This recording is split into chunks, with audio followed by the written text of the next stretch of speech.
You're not smart enough. You're not good enough. Why do you even try? Why don't you quit now before you embarrass yourself and everybody else? You'll never make it. For 15 years, I watched my parents say the worst things they could possibly say to each other, throw things, hit each other. In the next 3 years, I learned from my grandparents, it doesn't have to be that way. Now, I worked for my grandfather in the stores for 3 summers, and he taught me a lot. Every day, pretty much, I got a lesson. Jimmy, you're born with your name and you die with your name. What you do with it in between is a legacy you leave behind for everybody else. Who do you want to be? These lessons from my grandparents added up over time. Eventually, I take those college entrance exams that everybody loves to take. My scores came back. My counselor stops me in the hallway. He's got my scores in his hand. He goes, Jimmy, what are you going to do with your life? I looked up at my counselor. I said, I'm going to be a baseball player. Everybody knows that. And he goes, I hope so. You're too stupid to go to college. Same period of time, I find out the person I love more than anybody in my life, the mentor, the person I held high up here on this pedestal. My grandfather, Ernest, was diagnosed with ALS. I was watching my grandfather get sicker and sicker. I was playing a summer league game. After the game, this man came to talk to me. He goes, I'm the coach at Ranger Junior College. I want you to come play baseball for me. I know about your dream. I know about your grandfather. I know about your grades. I'm going to get you classes that you can pass, which was important. You're going to pitch for me during the week, and on the weekends during the fall, you're going to go home and spend time with your grandparents in the hospital every weekend. I would pitch, and on the weekends, I would go home. I did that for 4.5 months. On the last Sunday in November of '82, I kissed my grandparents goodbye at midnight. I had to get back for 8 o'clock Monday class. Told them I loved them. I got back to school at 1. At 3, my coach woke me up. He said, you need to go home. Ernest has passed away. I've already talked to all your professors. Don't worry about your finals. It'll be taken care of when you get back. You go home, you take care of your grandmother, you take care of the funeral. She does not lift another finger. So I did. To this day in Brownwood, there's never been a larger funeral take place. People came from all over the country. Everybody got to say their goodbyes to my grandfather who lived for everybody else but himself. No grades, no scholarships, nowhere to go. Call my mom.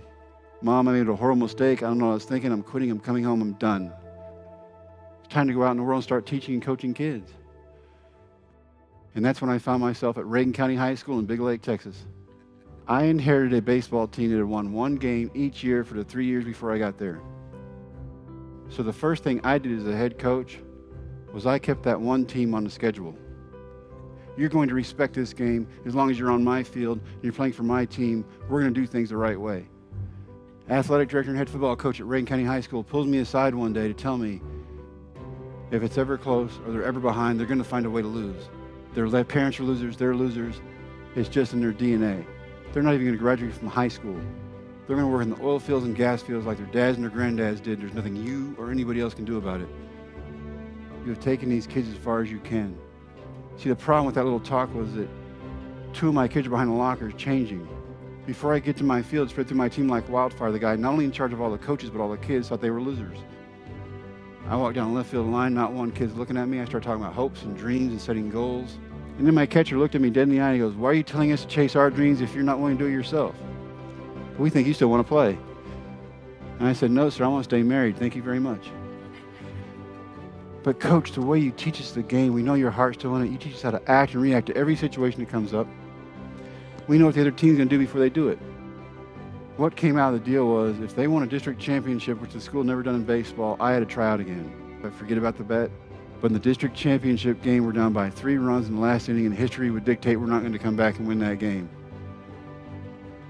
I watched this group of kids that nobody believed in, including themselves, come back, score 4 runs, win. It is one of the best sights I've ever seen in my life. They're hugging each other, they're hugging the trophy, they're hugging their parents. This kid on my team, you see tears in my eyes. And when he sees me, he starts giggling. Big fat coach in driver's seat, crying like a baby. Pats me on the shoulder, walks by, goes, we did our part, now it's your turn. I have to go do this. Every kid on the bus, coach, we did our part, now it's your turn. I find a tryout. My dad helps me find it. I made a promise to a group of kids that if they did something nobody thought they could do, I would try to do something I know I can't do. Embarrassing, humiliating. I can't do anything about that. I made a promise. I'm living up to it. Young guy catching me who just graduated from high school gives me a sign for a fastball. I wind up. I throw it as hard as I can. I look over the catcher's head behind the screen. It's Gasway, the scout, shaking his radar gun. I do not even throw hard enough to register. Gasway, the scout, meets me in my car. He said, well, son, I don't know you've done your time off, but the first pitch you threw without warming up was 94. Everything after that went up to 98. The last thing he said to me as I got ready to drive home was, don't be surprised if you get a phone call. The kids were right. I didn't embarrass myself. Drive an hour and 10 minutes home, wasn't one phone call, it was 12. And we were not the first ones home.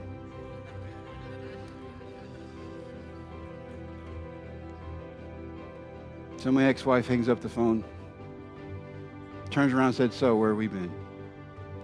My oldest daughter, who's 4 at the time, and holds on to me every time she can, holding on to my pants as she looks up at her mother and goes, we're not supposed to tell you.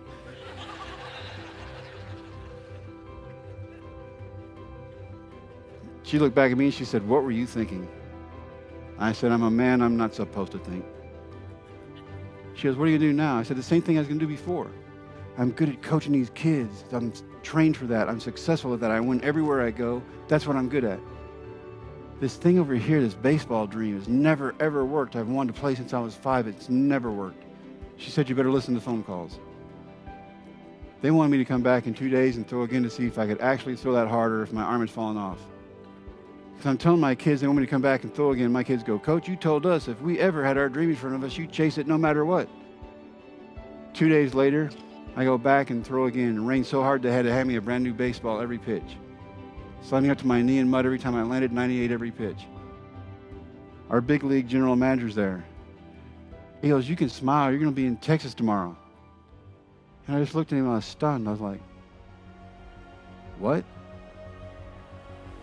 He goes, you're in the big leagues. I'm trying to process how in 3 months I've lost 60 pounds. I've gone from grading papers, science papers, and report cards to autographs and doing interviews.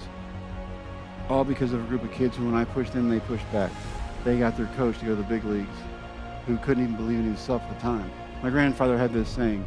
Every day I heard it for 3 years, remember who you are. It took me until years later to get what he meant. Remember who you are is simple. Don't do anything you wouldn't have anybody see you do. It's not what you do when you know people are watching that makes you who you are. It's what you do when nobody's watching you at all. That makes you who you are. That's character. That's my grandparents.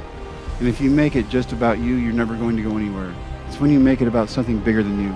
Be a mentor for somebody. Be a dream maker. Be a team player. Nothing is impossible in this world.